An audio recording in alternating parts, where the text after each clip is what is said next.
Hello' everyone, আজি পুনৰ এটা মিনি ব্লগলৈ আপোনালোক সকলোকে স্বাগতম জনাইছোঁ। মই মাৰ সৈতে যাবলৈ ওলাইছোঁ একেবাৰে ওচৰৰে মানুহ এঘৰৰ বিয়ালৈকে। আৰু এতিয়া আহিছোঁ আমি ওচৰৰ এঘৰ জেঠাইৰ ঘৰত। জেঠাইৰ লগত একেলগে যাম।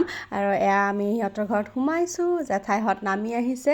এয়া জেঠাইৰ নাতি মানে টিকলিজনী, তাই খুব মৰম লগা। আৰু আহিয়ে মোৰ ইয়েৰিংযোৰ চাই আছে, তাইৰ খুব ভাল লাগিছে বোলে। আপোনালোকক এইখিনিতে কওঁ যে মোৰ ইয়েৰিংযোৰ ভাৰ্গৱীজ ক্ৰিয়েশ্যন নামৰ ইনষ্টাগ্ৰাম পেজ এখন আছে, তাৰ পৰা লোৱা।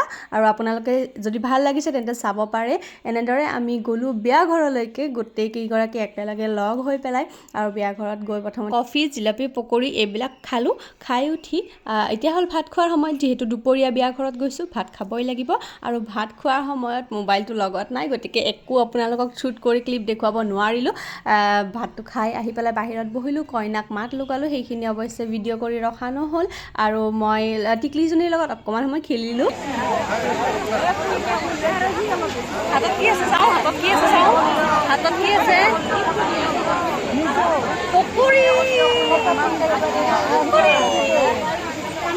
পিছতে একেবাৰে ৰাতিলৈকে আহিলোঁ। এয়া দৰা অহাৰ সময় হৈছে। দৰাৰ লগত অহা মানুহ আমাৰ ঘৰলৈকেও আহিল, দেউতাৰ চিনাকি, গতিকে তেওঁলোকক বহিবলৈ দিলোঁ। আৰু এইফালে ভাইটি আৰু মই তলত বোম ফুটোৱা চাই আছোঁ। যিহেতু দৰাৰ ঘৰ দূৰৈত হয়, গতিকে তেওঁলোকে আগতে আহি পেলাই ইয়াতে ক'ৰবাত ষ্টে' কৰিছে, তাৰপিছতহে আহিছে। আৰু আমাৰ গোটেই ৰাস্তাটোত তেওঁলোকে খুব ধুনীয়াকৈ ঢাক ঢোল বজাই খোজকাঢ়ি আহিছে। বহুত ভাল লগা এটা পৰিৱেশ। আৰু আপোনালোককো দেখুৱাই যাওঁ ব'লক।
এইফালে আমাৰ লিঅনে ঘৰৰ ভিতৰত অকলে থাকিব পৰা নাই, চিঞৰি আছে, বাহিৰত আহে। আৰু তাক টানি ধৰি ৰাখিব নোৱাৰি, ভাইটিয়ে ৰাখিবই পাৰে নাই। তাকো অকণমান দৰা দেখুৱাই দিলোঁ।